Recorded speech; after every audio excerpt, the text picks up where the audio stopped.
Welcome to Soccer Morning on NASN. Here's your host, Jason Davis. Good morning, everybody. Happy Wednesday. Jason Davis with you. Soccer Morning, North American Soccer Network, NASN.TV. Available via iTunes and Stitcher and TuneIn and the Android app. We have an Android app. It's free. It's an NASN Android app. It's like live radio that you play on your Android phone. I have it on my phone. It's fantastic. I can tune in and hear my own voice sometimes. But other times I hear other shows on NASN, and it's a good time as well. Welcome into the show on a Wednesday. We are excited to be here. I am excited to be here. Trevor's excited as well. You just can't see the excitement on his face.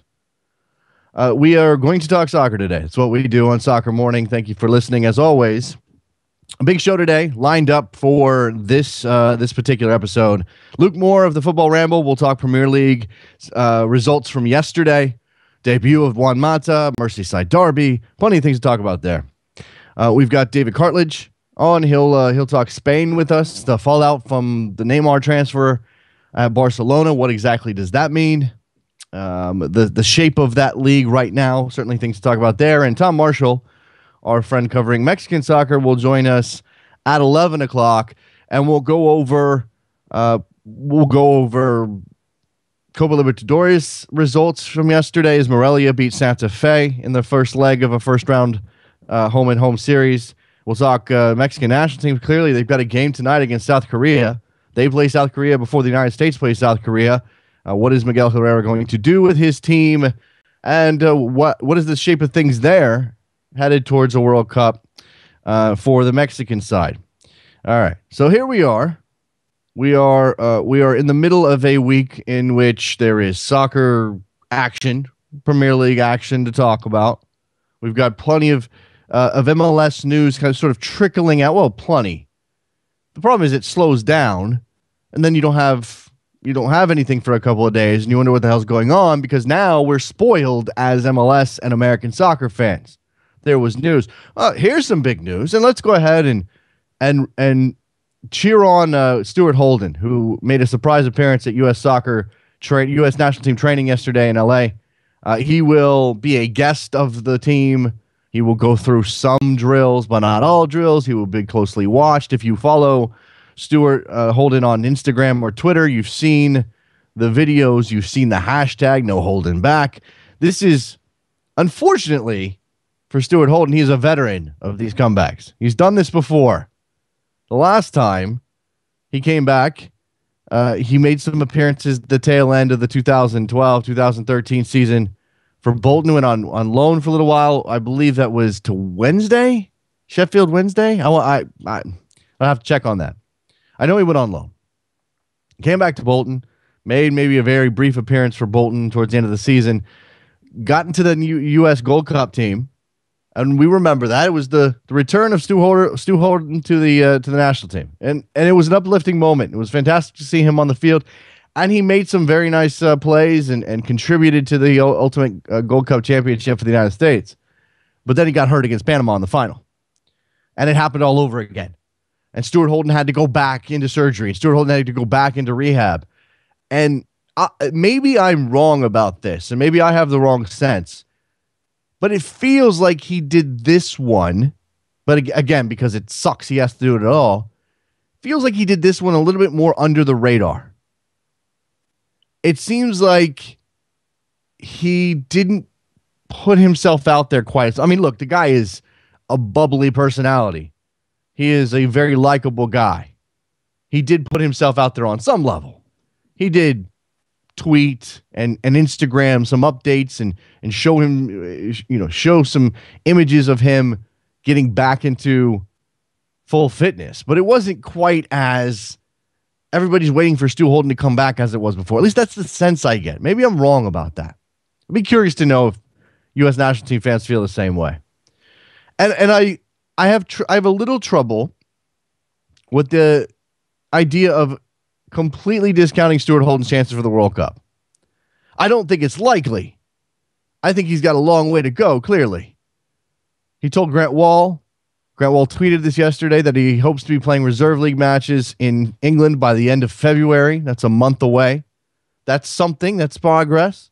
Does that give him enough time let's see, end of February, March, April, May. Does that really give him enough time to get fully into the swing of things in the championship, prove his worth so that Jurgen Klinsmann can maybe select him for the national team?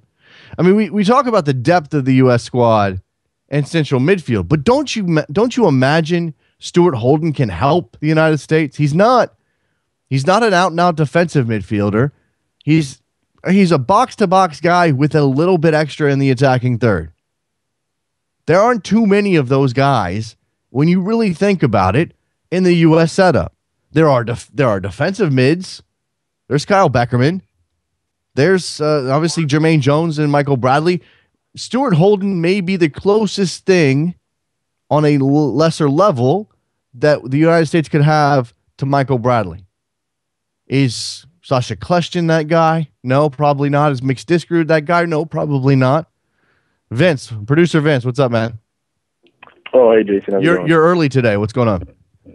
Oh, no, I want to get my thoughts in quickly before you really get going. Okay, yeah. What's up? No, just quickly. Are you close to the Richmond Kickers? In terms of geography? Yes. An hour and a half, 2 hours, something like that. Oh, okay. Because I'm sure producer Trevor would like to know that. Like, apparently they're making their own craft beer now. I did hear that. I think soccer and beer go together very, very well, as our friend Dan Wiersma of the Free Beer Movement has figured out. That's a cool thing. Who's going to turn down a craft beer at a soccer match? Absolutely nobody. Is that all you wanted to bring to the table today? No. I wanted to just ask you, like, with Stu Holden. I mean, it is great to see him, getting back into the swing of things a bit.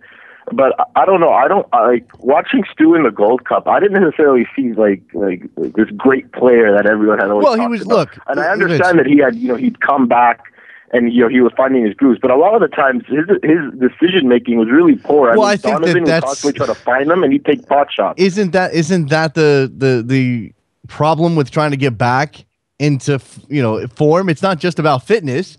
It's about getting your brain to start working on that level at that speed again, and that's why it's unlikely he's going to be in the World Cup team. Not because he won't be fully fit. There's a very good possibility he will be, but because his mind, his soccer brain hasn't caught back up yet.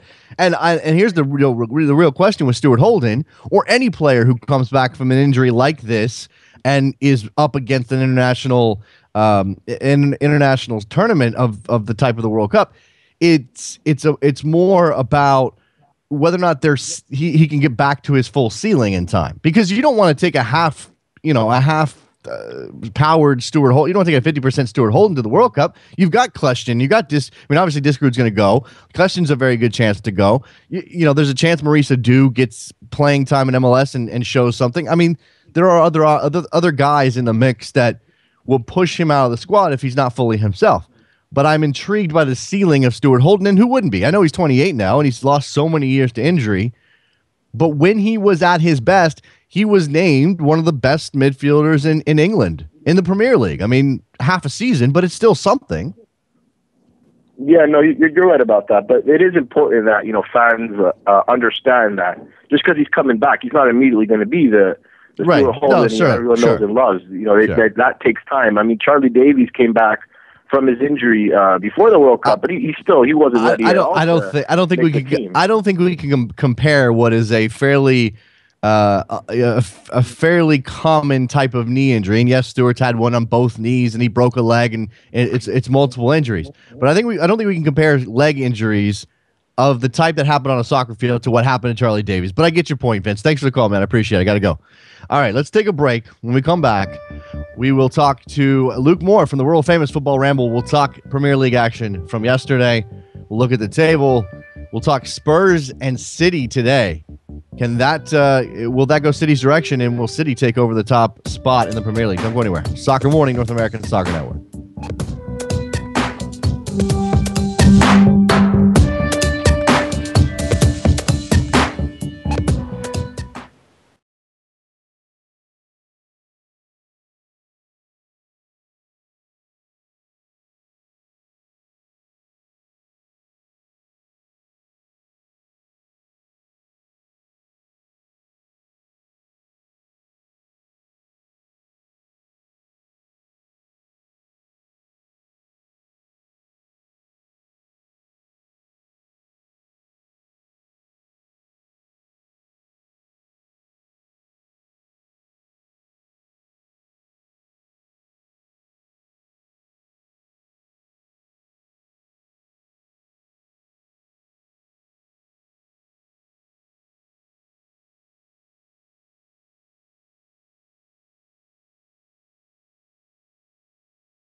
Welcome back to Soccer Morning on NASN with Jason Davis. Happy to be joined on the phone now by our friend Luke Moore from the world-famous Football Ramble. We'll talk some English footy right now with Luke. Hi, Luke.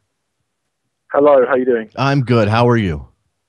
Yeah, not too bad. Can't complain. Yeah, it's always interesting. I'll admit that, obviously the timing's a little different for us here. The rhythms are different here in the States when we're watching the Premier League. I sort of spaced on the fact that there were so many games happening yesterday, that there are a series of games happening today, but these were headline-grabbing games. We had the Merseyside Derby, clearly was a big one with Liverpool and Everton. We'll get to that in a second. And then United playing Cardiff, and not only Juan Mata's debut, the return of Ole Gunnar to Old Trafford. When it comes to that match and United's victory over Cardiff and Juan Mata's performance, what stands out for you? Well, I think it was just important for him to get it under his belt, really, even his debut at Old Trafford, and he's not played an awful lot of football recently. I think the last time he played properly in the league, I think, was the 1st of January, but I'm not 100% on that. But anyway, it was quite a while ago, almost a month. So it was important for him to get it under his belt, get underway, and I think he sort of reflected that in his post-match interview, where he said he was pleased to be there, and that, he was happy with the reception he got, and he's still finding his feet and his match fitness and stuff like that. So I don't really think we should have expected an awful lot from him on his debut. But I thought he got through it well. He did okay, and obviously it was a good win for United. And Robin van Persie comes back and gets him on the score sheet immediately, and that may be whatever Juan Mata can bring to the table for United. Robin van Persie scoring goals may be the more important thing. Of course, yeah. I mean, Van Persie coming back, and obviously he was replaced by Wayne Rooney, which is quite symbolic. They're both back in and playing.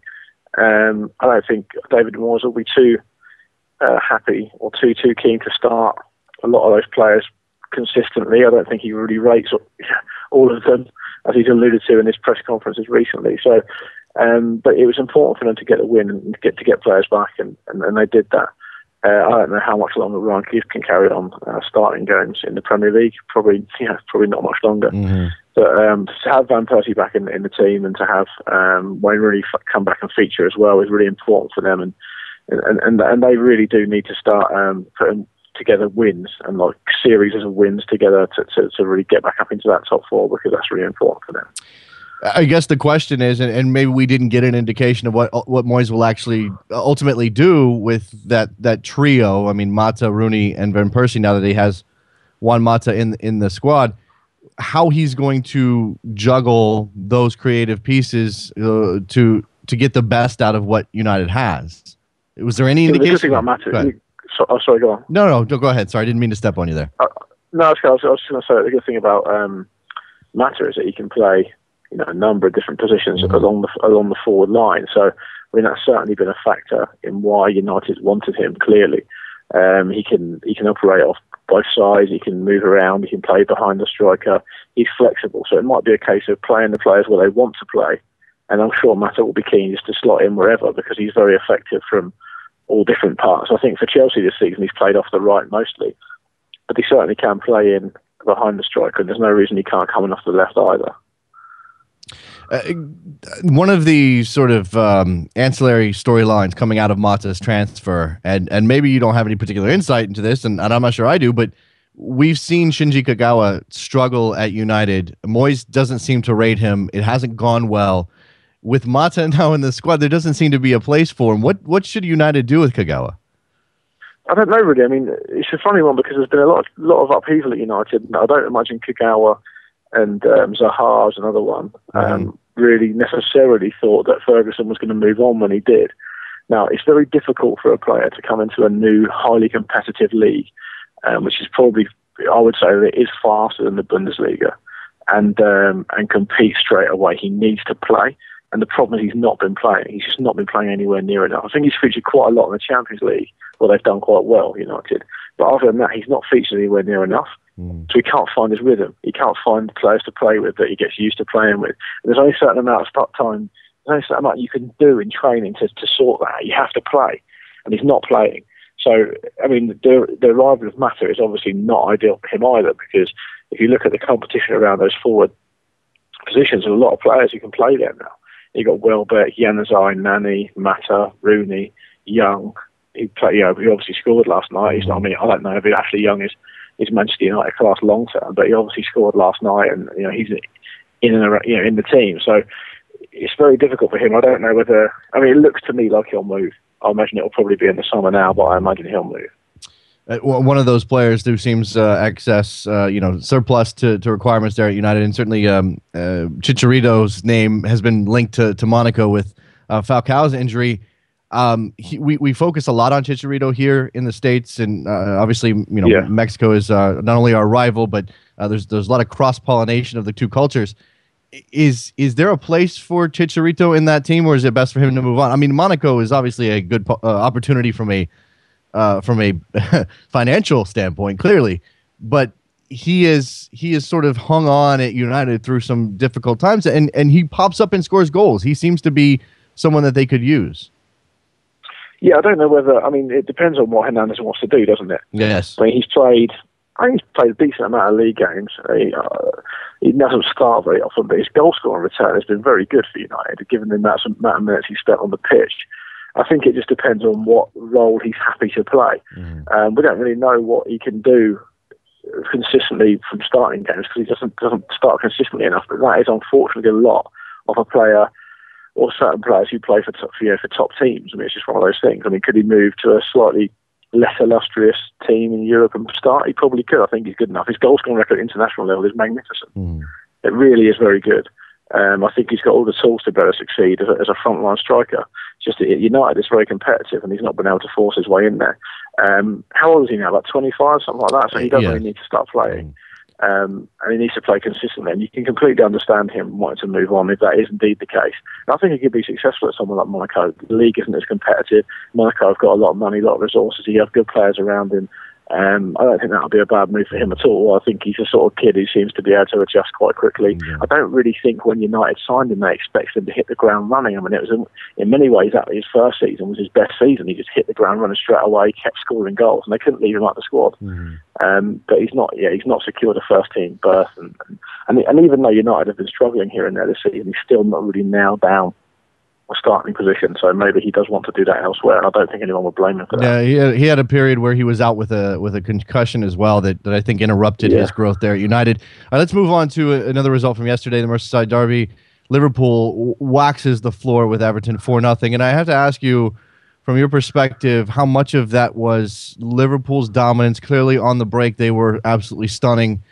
And how much was Everton's deficiencies or poor tactics on the part of Roberto Martinez? Because it seemed like Everton made it very easy.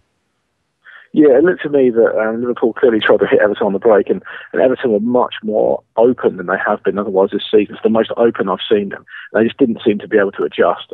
I don't think it was a very sort of indicative performance of how good Everton are. I think it was a bit harsh on them. They had a lot of the ball. But they left themselves open, and it just got to the point where every time Liverpool went forward, they were going to score. And in reality, they could have had 6 goals, which tells its own story. So it was a real big setback for them. Obviously, it's a big derby game, and not only is it a big derby game, but it's against a team who's fighting with them for that top 4 position. So psychologically, it's a big blow as well. But Liverpool were very good. They really were, and they should be credited for how well they played. And actually, I've been guilty of criticising Steven Gerrard this season for maybe not being quite suited to what Brendan Rodgers wants to do at Liverpool, but he was excellent against Everton. He was everywhere, and he played very well. And Liverpool were first class, but I don't really think it's that indicative of what Everton are like and where they are, because they're a good team as well, and there's no reason that they can't go on and have a couple of wins. So I think 2 of their next 3 games are at home to Villa and to Palace, which are both obviously very winnable. So it's not a huge problem for them. I'll tell you what is a problem for them is whether if Lukaku's out for a long time, because I mean that means they've only got really Traore, who's that lone signing that's come in to as a frontline striker, which is a bit worrying. The Lukaku injury is on top of the defeat, which was rather embarrassing for Everton against their biggest rival. A big problem for Roberto Martinez. And you mentioned Steven Gerrard. Clearly, Luis Suarez has been excellent all season, and was again yesterday. With the star man who is easy to pick out because he scored twice was Daniel Sturridge. He did miss a penalty as he was going for his hat trick. I didn't actually get a chance to watch the game, but I do remember that he missed a penalty. Sturridge and his development. Can you contextualize where he is as a goal scorer and how much of it is down to playing alongside a striker like Luis Suarez? Well, he's top class. He's a great player, and he has been for a number of years. Obviously, playing alongside Luis Suarez is fantastic for him, but I think he's shown really that he can play at the top level, and he was unlucky at Chelsea as far as he was being pushed out wide quite a lot. He was never really the first choice striker there. He sort of priced himself out of a new contract in Man City, went to Chelsea, didn't work out for him, but I think anyone who saw him in flashes saw that he had all the tools and he could perform at the highest level, and now he's showing that. I mean, his goal scoring record this season, and he's been absent with injury here and there, which hasn't helped him. But his goal scoring record this season is excellent. Yeah, I think it's somewhat been overshadowed by how good Luis Suarez has been. But I think he's got 13 league goals this season, which is not bad at all, given that it's really his first proper breakthrough season. So I think he can only get better, and I think he's got a chance of doing something for England in the World Cup this summer. Actually, if he can stay fit and stay in form. Obviously, he's not going to be playing alongside players as good as Suarez, but there's no reason he can't perform and continue to perform, because he seems to suit that side quite well. He makes intelligent runs.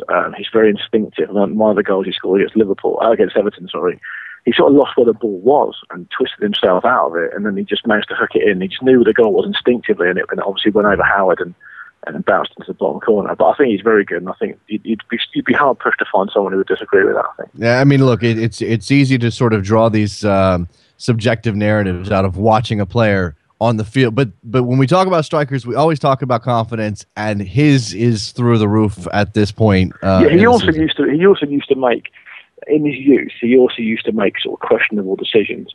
I mean, he would get caught between this sort of the mentality of being a striker, in which case he's being very single-minded and being selfish to get your goals.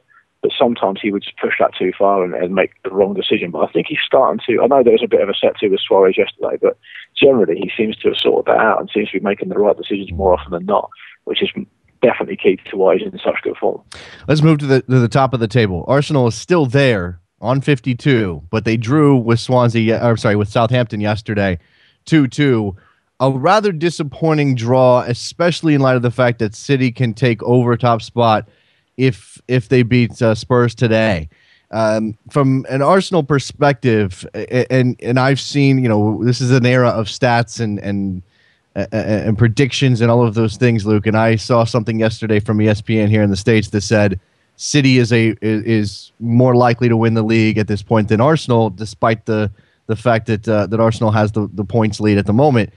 Is that the feeling that you're getting, that eventually City, and it may happen today, will take that top spot? Yeah, I'll go along with that. I think it's just a feeling, certainly around here, that City is relentless, and sooner or later they're going to pull them in and peg them back and overtake them, and it may well be tonight.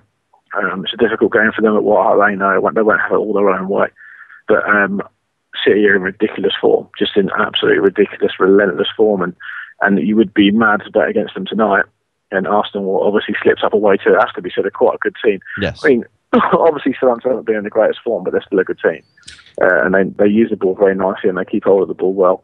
And it was always going to be difficult for Arsenal down there.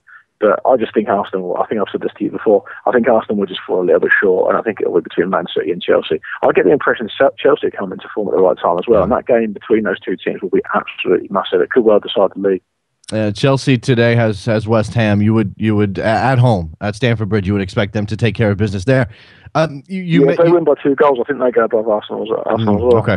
You mentioned Southampton. Yes, a good side, and I certainly don't want to discount Southampton, but I suppose that because Arsenal had the lead and they dropped points from a leading position is really what will bother Gunner fans today.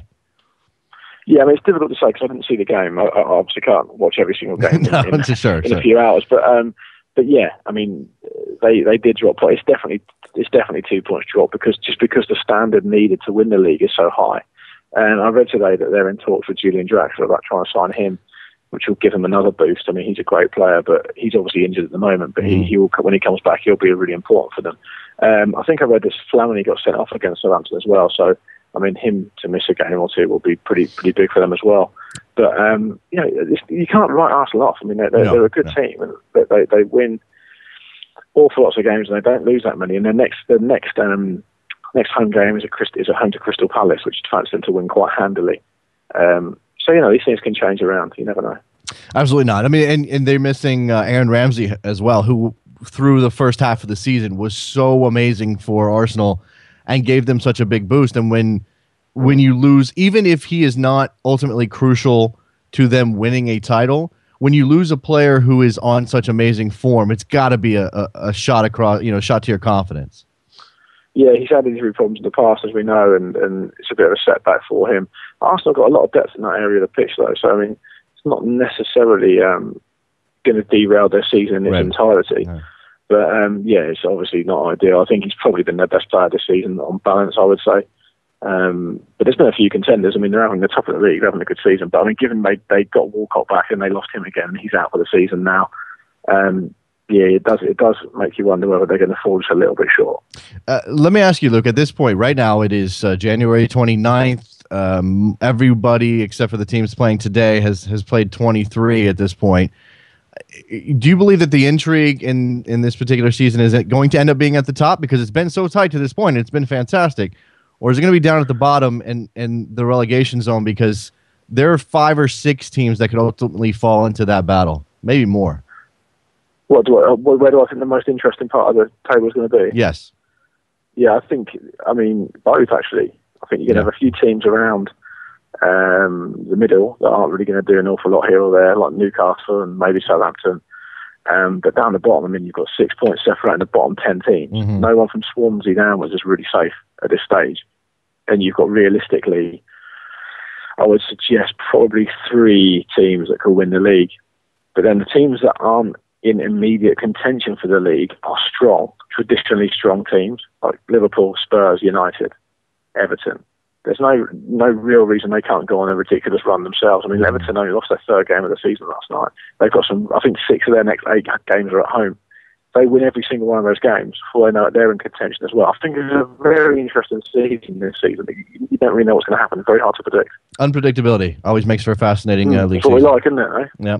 Luke Moore from the world-famous Football Ramble joining us as he does to talk Premier League. Thank you very much for your time as always, Luke. I appreciate it. Pleasure. Cheers, Jason. Bye, absolutely. Mate. Cheers. There goes Luke Moore. We will transition. We can talk Premier League, continue on this discussion if you want. The phone lines are open, 347-756-6276, and we're on Twitter at Soccer Morning. You can go ahead and give us a call, tweet us, whatever your inclination is. By the way, it's another snow day for me here in my part of semi-rural Virginia is where I live. But it's also a snow day and a snow disaster in Georgia and in the Atlanta area, where the images and reports I'm seeing from last night are absolutely stunning. I hope you're safe. If you're listening to this show from Atlanta, even if you're not listening live and you listen to this later because right now you've got stuff to deal with, I hope you're safe. Please be safe. Everybody in Georgia, in the South, period. Birmingham dealing with this as well. Plenty of look, I lived in the South. I realize that if there a little bit of ice falls, the entire world shuts down. It's easy as a Washington, D.C. area resident to laugh at people who overreact to storms. But when you're not used to this stuff, it can be disastrous, especially when, as I understand it, in Atlanta, everybody hit the road at the wrong time, right when the storm was hitting. No salt trucks were able to get out. No plows were able to get out, and it was a disaster. It was not quite The Walking Dead, but something to that effect in terms of the gridlock on the road. So everybody be safe down in Atlanta. And it makes you wonder again whether or not MLS will ever reach the point where a winter schedule makes sense. Okay, now I don't want to get into a discussion about climate change. I really don't, especially coming out of the State of the Union last night. Politics and discussions about, look, it's science. Climate change is real, but still, I don't want to get into discussion about that. What I will say is, whatever the reasons for the way the weather's been, if you have the possibility of snow in Atlanta on January 29th, January 28th, then you're setting yourself up for failure if you move to a winter schedule. That's the issue. Now, I enjoy the idea. I'm intrigued by the idea of matching transfer windows for the rest of Europe and most places. But I understand that there are potentially major obstacles to overcome if you decide to move to a winter schedule. Producer Trevor says, any worse than Atlanta in the middle of the summer? Atlanta in the middle of the summer is hell. Yeah, it's bad. The heat and humidity is ridiculous, and it will probably make for some ugly soccer. I get it. By the way, they're going to be playing indoors, so maybe that's not a concern. But you can't play in ice and snow, and you can't play a game if nobody can get to the stadium. People can get to the stadium in 105-degree heat with 99% humidity. People can still get there. Whether or not it's good for the soccer or good for the fans is a different question. You can't get if everything's shut down because you got a snowstorm. You end up rescheduling games, trying to move things around, squeezing games into midweek. No. Oh, JP, flying soccer dad, you're a funny guy. I'm concerned about my safety here in SoCal due to the polar vortex. It's only going to be 78 here today. Man, you get one of these. I'm giving you a bladder for that one. I don't have a groaning sound effect. You get a bladder for that one. All right, coming up in less than 10 minutes, David Cartlidge, Spanish football expert, will join us. We'll talk some La Liga. We'll talk Barca, because the Neymar transfer has spiraled out of control. The fallout over the Neymar transfer continues. Every day there's something new coming out about that move. Whether it's Sandro Rosell resigning his post as president of Barcelona, whether there's and that is partly down to a legal case, an inquiry being launched in Spain, that there's a member of Barcelona, as you know, it's a club with members, a member who has charged the club with lying about how much money they spent on Neymar. So Sandro Rosell has resigned, but it continues to the fallout continues. Neymar's parents saying that they received payment as far back as 2011 for Neymar's rights, for a promise of Neymar moving to Barcelona. So essentially, that means that all of that discussion that we had about where Neymar will go, Real Madrid, Chelsea, PSG, Barcelona, it was all moot because it was already determined that he was going to go to Barcelona based on the money that it's stunning. The numbers, I think the original reported amount was 57 million euros, something like that, right? First of all, that's ballooned. Second of all, Neymar's parents got like 34 million of that, and Santos got the rest, or maybe the rest, because this is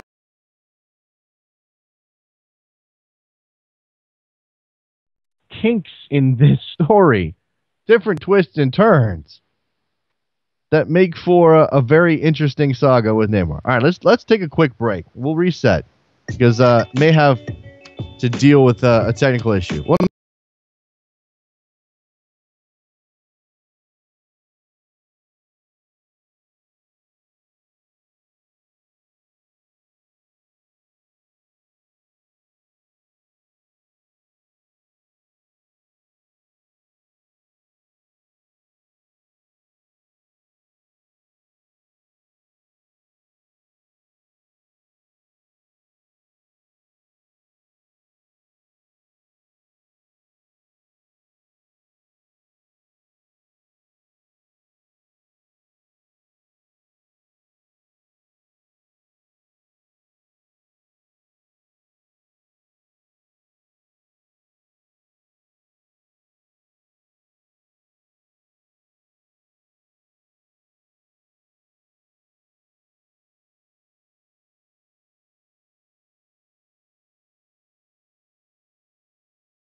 Welcome back to Soccer Morning on NASN with Jason Davis. Let's turn now to Spain and talk some La Liga with our friend David Cartlidge. He is on Twitter, David JACA. Go follow him right now. Do it right now, and then we'll talk. Hi, David. Hello. Yes, do follow me right now. Right now, do that. David, La Liga.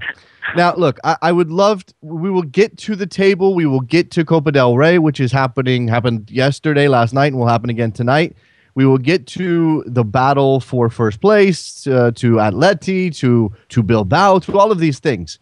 But I have to start with Barcelona and the continuing fallout over the Neymar transfer. Now, Sandro Rosell has resigned.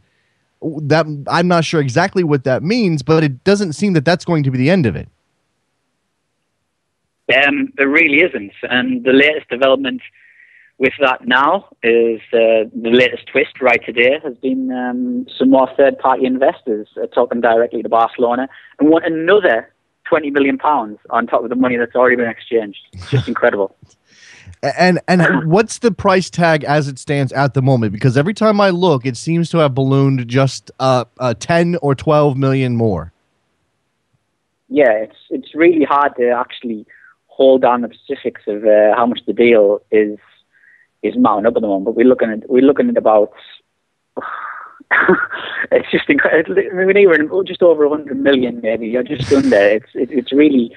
It's hard to say. It's looking at 86.2 million euros right now, but it's the figures what are being added on. It's looking more and more. And to be honest, I'm not even going to pretend to know because the fact of the matter is these figures are moving around and changing all the time. Yeah, so I'm not even going to try and be clever. We'll put that to the side. I think it's notable that the number continues to change and that no one's quite sure what Barcelona ultimately paid for Neymar. And part of this is because it wasn't one lump sum to his club. It was money going to Neymar's parents and money going to Santos and then money going to there were several different parties involved in this. And I suppose that for most people, the bottom line, for most people who are not there following the story in the Spanish press, the question is, what could happen? What's the potential end game here, and whether or not is Barcelona going to face sanctions? Will they be handed a transfer ban? Are they going to be? Is there anything like that on the table in the near future? I don't think it's been talked about as severely. I think the only thing right now that is going to go against Barcelona is possibly more money coming out of this deal. And I think that's going to be harsh enough for them because the figures what are being added, like I said, it's 20 million today. There could be another 20 million tomorrow. There could be another 10 million next week. And this money keeps getting added up. But I don't think there hasn't really been any talk of investigations at the moment. It's out there in the open, and it looks a little bit shady in some areas. But right now, we're just talking money what Barcelona might have to pay out, as opposed to points deductions or transfer bans. All right, it's very interesting whether or not there's any punishments coming down the pike. It clearly is fascinating that the numbers continue to balloon upward, and Rosell, as I mentioned, has stepped aside to, I guess, try to deflect some of the attention that this is getting. But let's move to the football. Let's move to the actual table. Barcelona on top at the moment, but tied with Atleti on points, leading the league on goal differential. Real Madrid creeping up. Where does this battle stand right now, and who ultimately holds the edge? I still think Barcelona's still in the best position. I think even with that, I don't think they're hit top gear yet either. And I think but what they have got is they've brought Messi back, and he's in this new little role as a creator. And I think that's been a new added dimension to the way Barcelona are set up. And that's been fantastic to see. Rather than his old role leading the line, he's dropped back and he's now supplying for everybody else.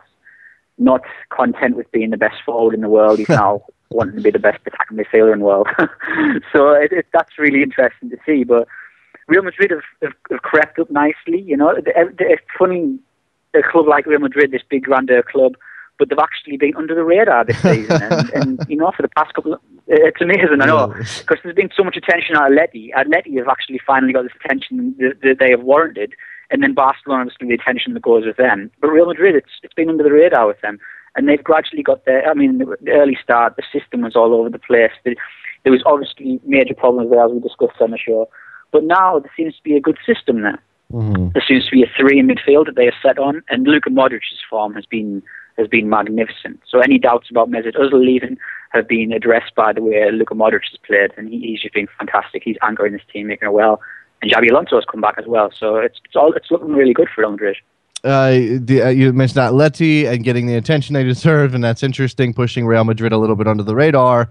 Now, the gap between third and fourth down to Bilbao is 9 points, but Real Madrid in third on 53, Bilbao on 42 in fourth place. And so there's certainly some separation, and as long as Atleti holds up their end of the bargain, it will be a more interesting race for the title in La Liga this year. Yeah. But let's talk about Bilbao, and you were saying before we came on the air, the last time we had you on, you had mentioned keep an eye on Bilbao. Here they are, sitting there in fourth place, playing very well. What's happening there with that club, Athletic Bilbao? Yes, I mean, one of my last appearances on the show, I said, everybody, please keep an eye on Athletic Bilbao, because what is going on there is very special. And it's showing now they're getting even better. They can't stop scoring goals at the moment. So the last league game, they won 5-1 against Osasuna away. Before that, they won 4-2. And then before that, they won 6-1. And they are just absolutely hammering teams left, right, and centre.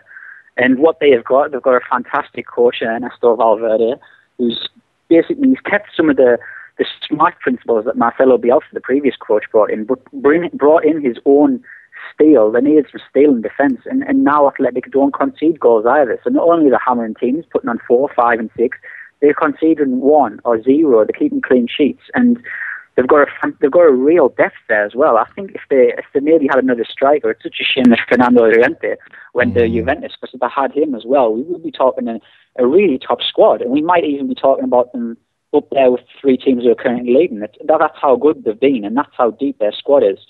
And then marquee signing Ben Yat, he hasn't even played very well, because the other people who have come in have played so well, and we're looking at a team there who are really going for this fourth position, and they're playing fantastic football as well. They're one of the best teams to watch in Spain at the moment.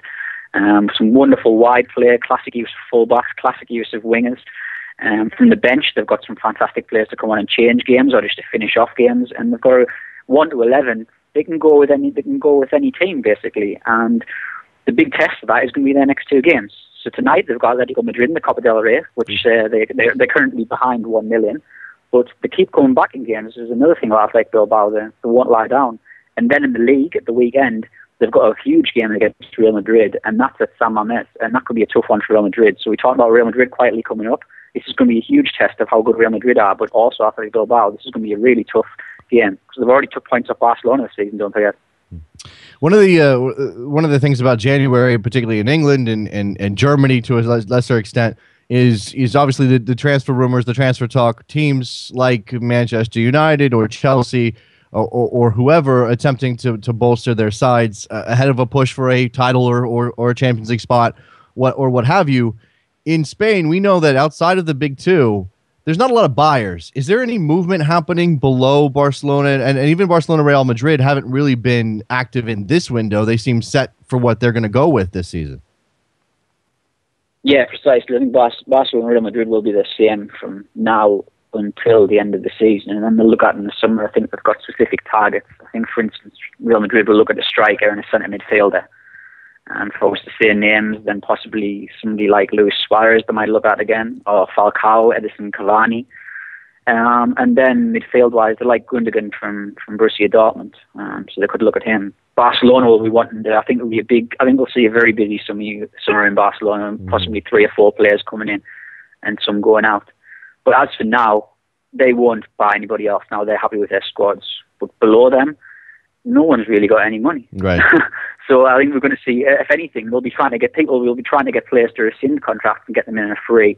Or the main thing will be loan deals. We've just seen a few loan deals between teams, and that's the long and the short of it. It's a very boring transfer window in Spain. Loans, people will be just looking to reinforce and try and get themselves out of relegation, or try and push them towards that 4th position in those Champions League spots, but there won't be much business. I think in terms of the top leagues in Europe, Spain will be the least busy. It won't be a one-man type deal, for instance, at all. It's. I imagine it's frustrating for those clubs who would like to be able to go out and get a little bit of help in a January window. Yeah, we know that the prices players are overpriced in January, that you're paying a premium for getting a player midway through the season.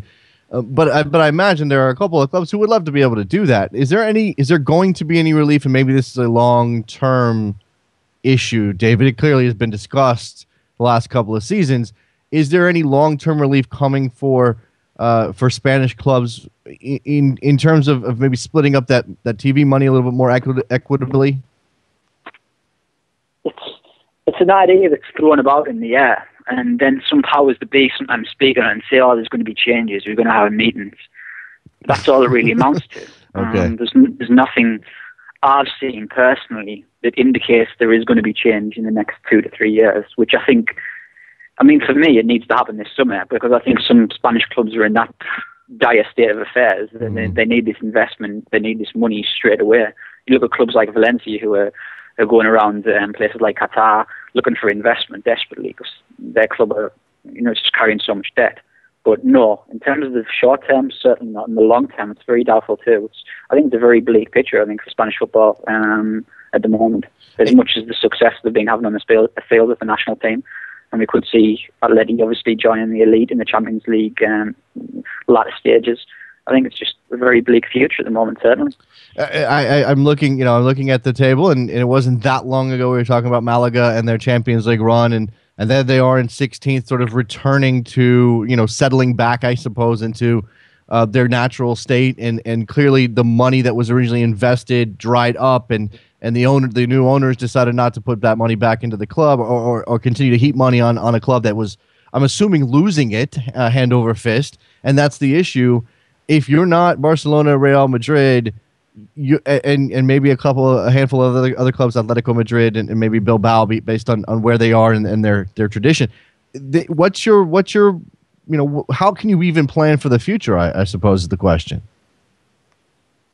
You don't. That's the thing. You look at. I think that I've always said the main thing that Spanish clubs need to do, because of the absolute wealth of talent that Spain has in terms of young players coming through, is pump all the money into the Cantera, which is the youth academy, and hope you get these stars come out. And for the short term, they provide for your club in terms of they get you up the league, and then the long term goal, as bleak as it is, look to sell them for the highest price. You look at Real Sociedad in the summer; they brought somebody like Aramendi through. He played very well for them. He got them in the Champions League with a few others, and then he was sold on to Real Madrid for 30 million. That pretty much is what these teams need to aim for now, and it's very sad. In terms of, you make a great point about Malaga. Once that money was gone, and the owner said, "Wow, we can't do this anymore. I'm losing money hand over fist." That was Malaga done for. They had to sell Isco. People like Nacho Monreal went, Cazorla went to Arsenal, and that's how things went for them. And then now they're one of those clubs that we've just mentioned. They are looking for free transfers and loans in this window, and they can't do any more than that. And that's all they can do. And the short-term future, it isn't great. It's operating like that, free transfers and loans. And then the hope is you get an influx of talent, maybe 4 or 5 players from your Cantera, that would help bring your club stability. The Basque clubs are in a great position because they put so much money into their Cantera, especially Atletico Bilbao and Real Sociedad. You look at the numbers they've got in terms of players who are homegrown. It's the same as the Barcelona, La Masia. They just don't get as much recognition or much spotlight as La Masia does. But they're equally as important. They're equally as good. And Athletic, if they get into Europe, they're going to get there on the back of talent that is from their own academy. And that's what's much more gratifying, I think, and spectacular about the achievements when it's homegrown. Is there any sort of, and maybe we've talked about this before, David, and maybe I've even had this out with other people, is there any sort of existential crisis over the amount of talent that is forced to leave Spain for greener pastures? The Matas, the Cazorlas, the Nacho Monreals, those players. Yeah, it is. You look at it 2 ways. You want them to stay in the country, and you want them to play in the league, and for the Spanish league's reputation to grow. But that infrastructure simply isn't there. The people who run it, simple things like how it's marketed abroad, it's nowhere near the level of the Premier League. The Premier League is marketed like it's Coca-Cola, like it's Pepsi or anything like that. Whereas the Spanish league, it just isn't there. Marketing know-how and nous, It just isn't there. And while these people are still in power, the league will continue to stagnate and stay at the same level, and that talent will eventually be drained. So you'll be looking at Barcelona and Real Madrid, who will survive, and then the others, even, I'm including this, Atletico Madrid and Athletic Bilbao, will have to sell talent. Atletico Madrid this season, even if they win the Champions, this is my view, even if they win the Champions League this season, even if they win La Liga this season, their debt that they have through taxes and money they owe out means they will have to sell. So you're looking at this summer, Diego Costa, Copa, all potentially gone, and then they'll have to rebuild again and find new talent. And that's how it is, and that's how it's going to be until things change. You mentioned clubs, and maybe the wisest thing is to put as much money into the canteras as possible. But isn't that, look, I mean, I know Spain, and the recent past says they'll just develop talent. You know, it doesn't, it's all there, and it'll come through, and it's maybe not as risky as it might seem, and it's certainly not as risky as it would be in other places. But isn't there some inherent risk to that? I mean, I guess you can't afford to go out in the transfer market and buy players, but if you put all of your money or a significant amount of money into your academy and then it doesn't pay off, where are you left at the end of the day? And that leaves you in a very, very bad position, yeah, and that's why you've seen a lot of different clubs sink without a trace over the years. So you've seen teams like Tenerife, Racing Santander all go down because even though the canteras have produced, they've maybe lost them because they can't afford to keep them on good contracts and they haven't made the money that they should have from players, perhaps. Mm-hmm. And it's a really tough situation. But right now, it's kind of the best of a bad situation is to do that, and that's where I think that's where I would advise any team in Spain to do at the moment. And yes, there is a risk with that, but I think the risk is less so than going out in that transfer market and buying maybe a 25, 28-year-old player on a particularly high wage. I'd really pump money into the cantera, bring these players through, and hope you just get a generation of talent come through. Like Atleti they have a brilliant talent from who were born in 92, 93, 94 these years, and they're going to come through eventually, and that's going to be the spine of the team. And Valencia are the same, Barcelona are the same. Obviously, endless talent. Real Madrid will have a few as well. People like Celta de Vigo, who haven't got much money right now, they are on the cusp of having a fantastic numerous players from a certain age, in 92 to 94, who are going to be the spine of their team. And it'll be a case of either selling them or use them in the team. And I know there's interest right now from Manchester City in a few of the players, for instance, and they could lose one of those really key players before he's even made an impact with his home team. So there's a risk there, but I think it's one worth taking. I mean, it's just fascinating. I mean, this isn't a new concept. It's not a new story that we're talking about Spain being the nursery for English football. I mean, that's just it's unfortunate. It's an unfortunate situation, and hopefully at some point Spanish football authorities wake up to the fact they have to allow these teams to be able to compete on a more level playing field. And I get it. You know, the bigger clubs are going to dominate, but you have to find some way to make it a little bit easier for these clubs to at least survive. That's the issue. David Cartlidge, go follow him on Twitter. David, Jaca is his Twitter handle. He writes in many different places on La Liga, and he joins us every so often to talk about it. Thank you for your time, David. I appreciate it. Thank you. No problem at all. Nice talking to you. All right, let's take a break. When we come back, Tom Marshall will join us. We'll talk Mexican soccer with Tom, the Mexican national team playing tonight, and certainly a little bit of Liga MX as well. Soccer Morning, North American Soccer Network. Don't go anywhere. Be right back.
Welcome back to Soccer Morning on NASN with Jason Davis.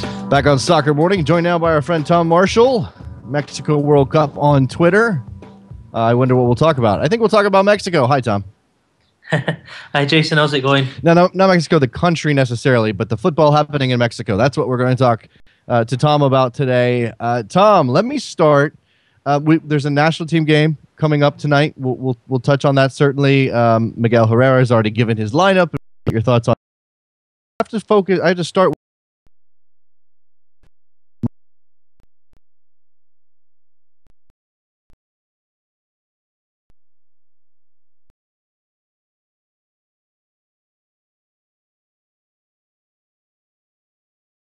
So, and I think Santa Fe really should have. They had chances. They had a penalty saved, and if Morelia is going to be that kind of weak in the middle, in the defence, and give away that many chances, then I really can't to the group stage. They were brilliant going forward, Morelia, but at the back, you just can't. Copa Libertadores, it's the fundamental is you have to be solid.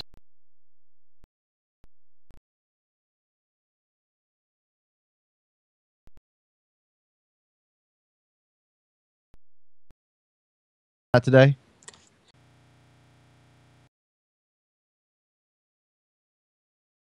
The official Twitter account of the club,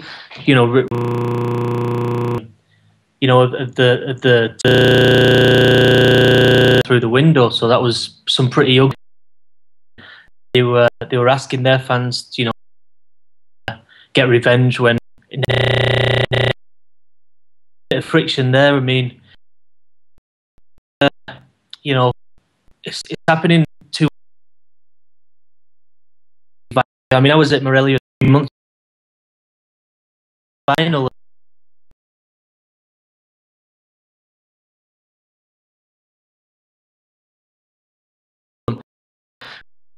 Competitions, Copa Libertadores and the Copa.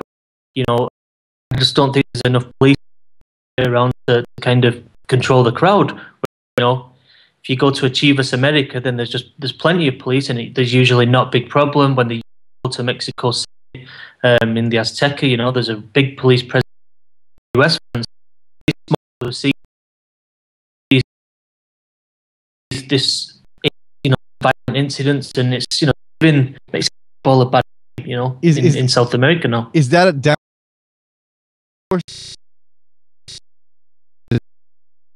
Is it the need for Mexico doesn't have a long and rich history of playing football. They should know exactly. I think it's up to the clubs to be more organized.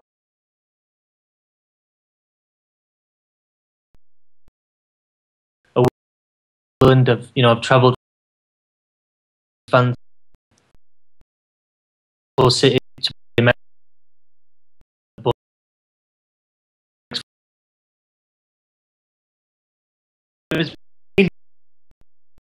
Even I was thinking, this is getting a bit like, you know what I mean? And it was just a lot for final 1,000 Atlas fans outside. The game had kicked off, and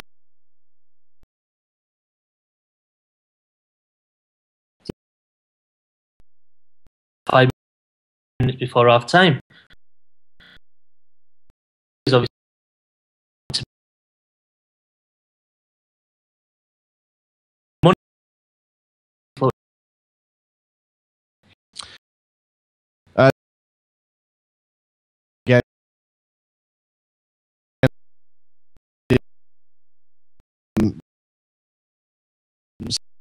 similar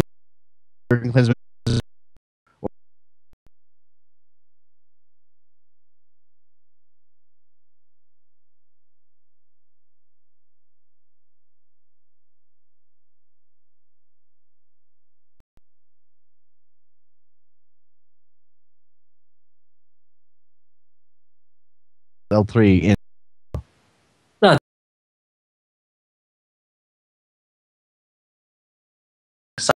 Psychological, the turn of the year has helped just to put all that behind Mexico. But Herrera, I think he's very good at that. He's very good at kind of getting people about the national team. His press conferences are always exciting. He released his team via Twitter the night before the game. I mean, I've never ever seen a manager do that before. Can't imagine, David Moyes or No. Jurgen Klinsmann taking to Twitter and announcing the team.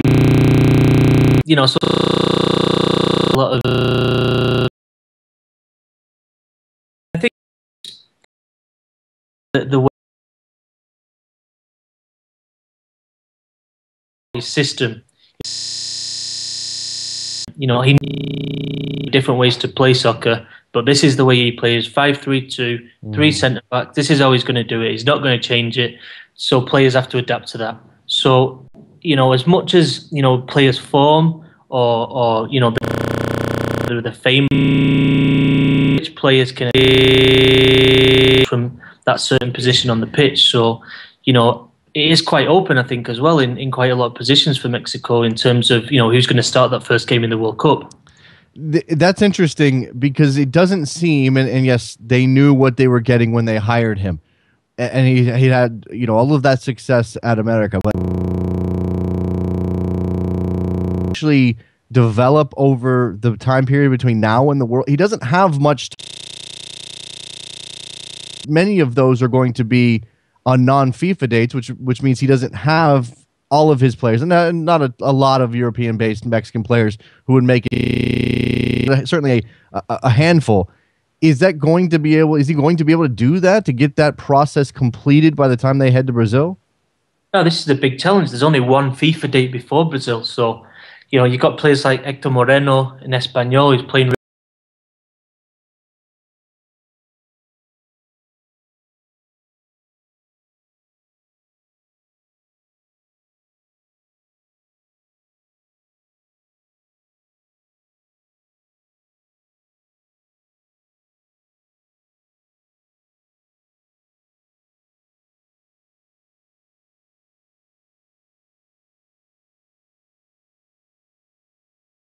players, because I think if it was just a domestic squad, then I think it's completely possible to get it played within that base again of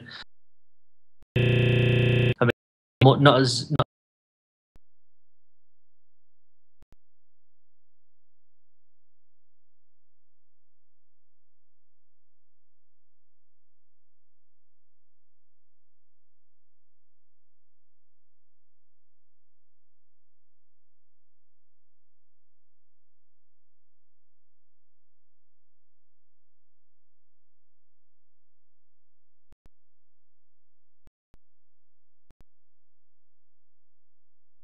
forward. I mean, I've just been watching his games recently for Real Sociedad. No denying how good he is. I mean, he can make a big difference to Mexico. So yeah. I mean, to answer your question, to bring it back, I mean, there's still a lot of question marks.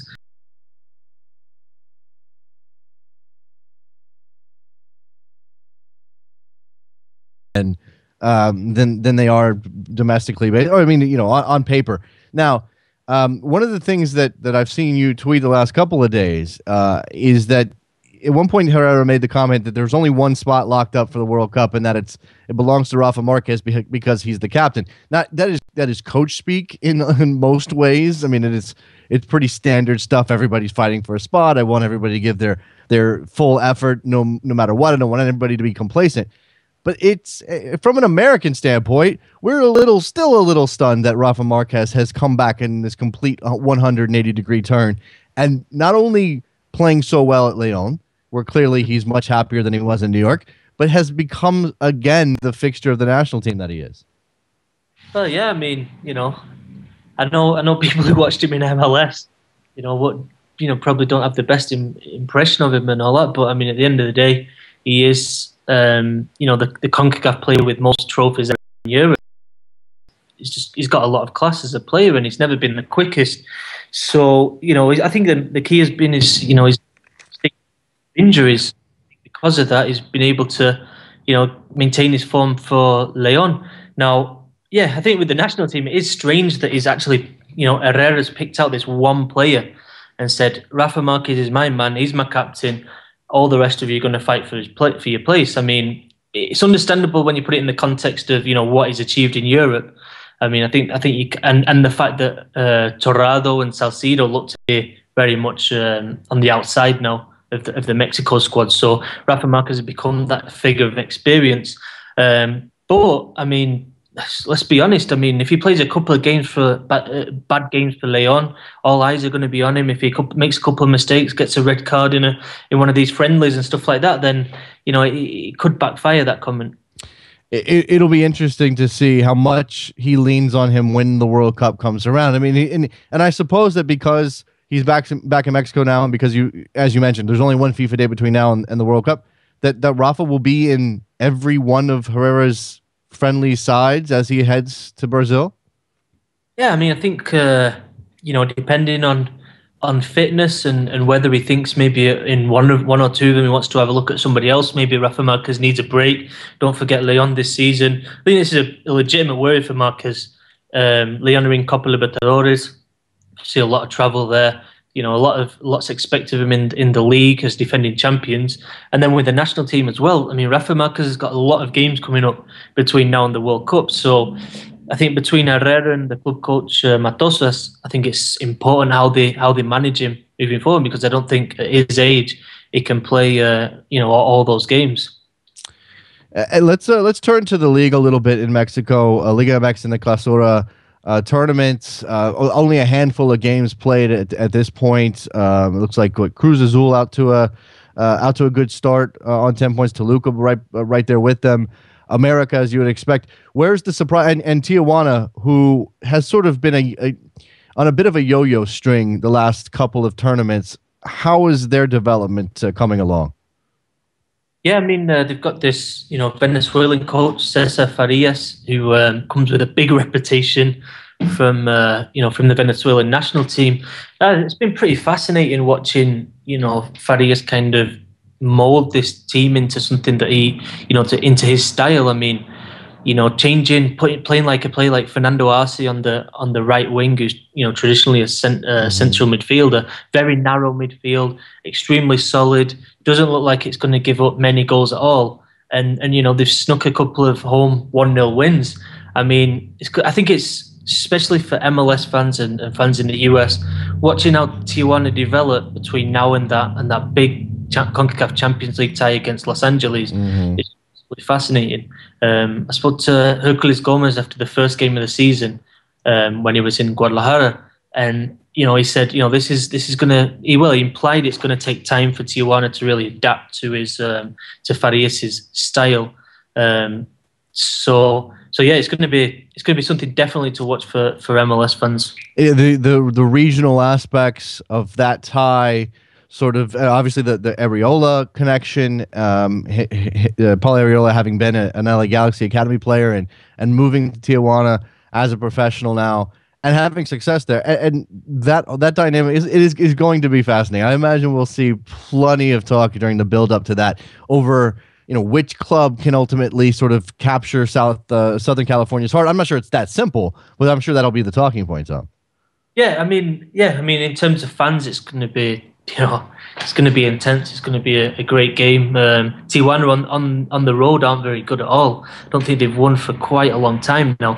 But then again, Los Angeles is a lot nearer Mexico City for Tijuana, so they won't have too far to travel. No. But yeah, I mean, I think between the two clubs, the directors and stuff like that. I mean, from what I can gather, there's quite a lot of friction between both of them. They don't like it when Tijuana come for a young Galaxy player, and I know from what I've heard from the Tijuana side, not just the players, but like the organization as a whole really, really wants to beat Los Angeles Galaxy, because at the end of the day, speak to anyone from Tijuana, and they consider that area of the US, into Southern California, even Arizona, New Mexico, they consider it their territory. I mean, they as much as Baja California.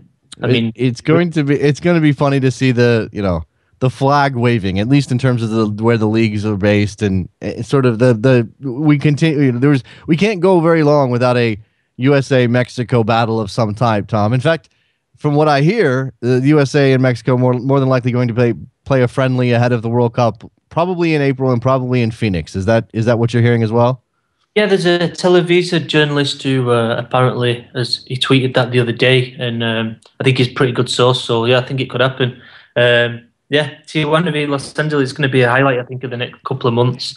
In terms of the US rivalry and US Mexico rivalry, and I think that I don't think there's much difference between the teams. Put it that way. Mm-hmm. It'll be fascinating. Before I let you go, I have to ask you about the trio of MLS-based players who ended up at Cruz Azul. That was a bit of a story in the last couple of months. And as far as I know, none of them have played yet. Is that correct? None of them have played. I mean, the thing is, Rafael Baca, he's actually been on the bench for the last 2 weeks. So they are still there, in case anyone was wondering. I mean, I was actually wondering, but yeah, I mean, Villarreal, I think, is the big one. I mean, what? I'm trying to find out at the minute actually what the situation is there with Cruz Azul, but he's not appeared for the under-20s, the first team, or the Cruz Azul Hidalgo, which is the second division team. So strange, because I would have thought that he's been there about 5-6 weeks now, that they would have got match fit. Yeah, it's a very interesting situation there. It was a bit of a discussion over whether MLS is losing its better talent to Liga MX and to Cruz Azul in this case with Baca, Farfan, and Villarreal. And we have yet to, you said Baca made the bench. Baca not among that trio, not an American citizen, so it was a little bit of a different element to his loan. But the other two guys, from a U.S. perspective, not seeing any time is interesting. Tom Marshall, go follow him on Twitter, Mexico World Cup. Tom, thank you very much for your time as always. I appreciate it. Thanks a lot, Jason. Thanks for having me on. I'll talk to you soon. So there goes Tom Marshall. A very good discussion about Mexican soccer. Always good to catch up with Tom, one of the couple of guys we have on to talk Liga MX and the Mexican national team. All right, we're headed down the home stretch here the last 10 minutes. We've had some technical difficulties today. I apologize for those. We are at the mercy of some things. Internet connections, mainly. We're at the mercy of internet connections, and hopefully they improve and we won't have any problems, so I apologize for that. I probably don't have to do that, but I feel like I need to. There's an interesting story coming out of Toronto, and we may have to reach out and leverage one of our Toronto people, one of the people we've had on from Toronto in the past, to talk about this story. Movement on the Toronto Argonauts front, and I erroneously said that MLSE owned the Toronto Argonauts. They didn't, and they don't, but they may, because MLSE is in the market, apparently, or in talks to potentially buy the Argonauts, as are some other groups. And part of this is that the team would then move into BMO Field, which is obviously the home of Toronto FC. And at this point, what I'm seeing, and I apologize for being a little bit behind the curve on this, but what I'm seeing is some discussion from Tim Leiweke that if the Argonauts were purchased and did move, there would be a massive expansion of BMO Field, and that would include a roof, an English-style stadium. Is that what I'm saying? I'm not even sure exactly what that means. I need to get some details on this. Our friend Curtis Larson from the Toronto Sun has a story on this, but just perusing it and scanning it, it's hard to pick out the details. He's got some information that the teams would share a venue if this happened and make it difficult for the TFC grounds crew to preserve the grass, which it makes you wonder if TFC and BMO Field will go back to an artificial surface, which was something they had the first couple of seasons in MLS and obviously moved away from. I'm not sure, again, what this would mean for TFC. But if these situations come up, and I wonder, again, if TFC is the type of club that could drive attendance in the areas of 35,000 people, which is obviously a step up from where they are now. But it means you expand the stadium and we get 30,000, 35,000 people to come out and watch TFC games.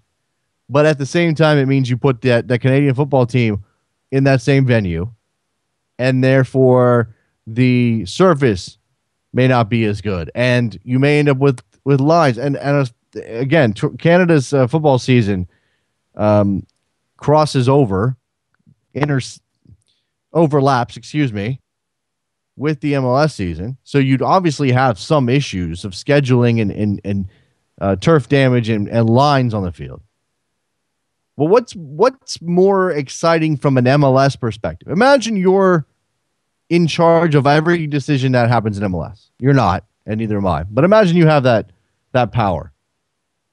Would you rather have 35,000 people out to watch TFC every time they play at home, but deal with the lines and potential turf damage, or stay where it is now? Nobody else in the stadium, just TFC. Well, no organizations that are going to cause problems of the type of lines or turf damage. So what's the current capacity? Around 20,000 right now at BMO Field. With it's not completely enclosed. There's no roof. Where's the balance there? Clearly the atmosphere for a MLS game would improve with a roof across all the seats, all the stands, and more people in the building. Clearly that improves it. But we've seen those reactions, and you may have had them yourselves about football lines. God, I can't handle football lines on my MLS field. What a joke this league is because they have football lines. It doesn't look good. We know it doesn't look good. But there's going to be a give and take in a society that has 5 different sports that are incredibly important to it. One of them happens to be in Canada, it's Canadian football. Here, it's the NFL and college football. But one of them happens to be played on roughly the same type of field. Are we okay with that trade-off there? Because if TFC's not going to get a 35, 40,000 seat stadium with a roof on all of the stands, otherwise, then they're missing out on something. If it requires putting the Argos in that building to get that better atmosphere, again, would you accept that trade? These are the difficult equations we have to talk about, because that's where soccer is in this country and in Canada.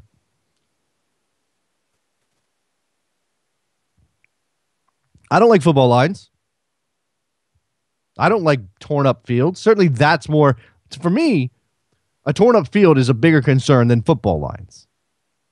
A torn up field directly impacts how the game is played in obvious ways. Ball takes a bad hop. A player tries to make a pass, and it takes a left turn or a right turn, or jumps over someone's foot. Those things happen. Players twist their ankles and knees because their footing isn't good. Those things directly impact the game. A bad field is one thing. Football lines are incredibly annoying, but they are not the worst thing in the history of the world. We act like they are.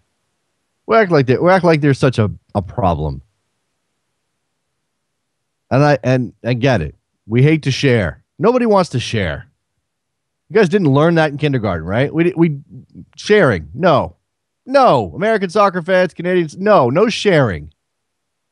How dare you put that more popular game's lines on my soccer field? And the snark that comes out. I like the snark that comes out every time we see football lines, like at BBVA Compass Stadium in Houston. Football lines, because Texas Southern or somebody plays there?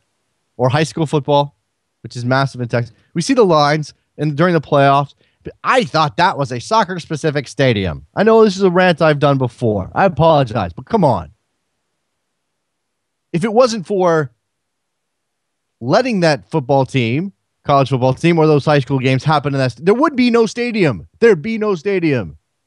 Nobody's going to step up and say, here, Houston Dynamo, have millions of dollars in tax breaks and have this land for $1 in rent per year to build your stadium that you can use as a base of operations and create a long-lasting presence in the Houston soccer scene. Nobody's going to do that if there isn't a little bit of leeway. Well, we're not going to build this thing for $80 million and then not utilize it the rest of the year when you've got 17 dates and a couple of U.S. Open Cup games and maybe some Champions League if you're really good. 313, you're on the air. Hey, Jason, it's Isaac from Pittsburgh. What's up, man? Hey, well, I know I got to go really quick, but I just want to say that, you got me thinking about Stuart Holden and how it was a shame injured, because from what I saw at the Gold Cup, he looked really good in Klinsmann's system. I mean, like, maybe that's just because he was playing next to Nick's disc group, but personally, I'd rather see him next to Michael Bradley at the World Cup instead of Jermaine Jones. It seems that Jermaine just has that position because he's bleeding the Champions League or whatever. Well, I know you're short on time, so I'll hang up. Look, just you can hold on for a second here. In response to, I think that if Stuart Holden hadn't gotten hurt, if Stuart Holden was fully healthy, if Stuart Holden was what we saw at Bolton in the Premier League, I think he would be a legitimate candidate to start next to Michael Bradley. And I for years, that idea has been fascinating to me. That's what I would love to see. But it's got to be fully fit, 100% Stuart Holden. And we haven't had that yet. Because I think that those two guys complement each other better than even Michael Bradley and Jermaine Jones do. Because you're talking about two players with similar skill sets and the ability to interchange sort of the way that Bradley and Jones do, but you're going to get more out of Holden in the final third than you do out of either one of those guys. Right? Yeah, Stu's ideas come to fruition. Jermaine Jones, they look nice on paper, but none comes from them. He's good for the occasional key pass, but other than that, it's very hit and miss. Appreciate the call from Pittsburgh. Thanks a lot.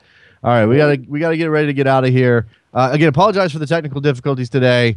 Hopefully things are better tomorrow. I imagine they will be, and we'll be back. So iTunes, ratings and reviews, make sure that you check us out on Stitcher or TuneIn, iHeartRadio, the Android app, coming soon, a Roku app. That's what I'm being told. I am not personally part of that process because I have no idea what goes into a Roku app.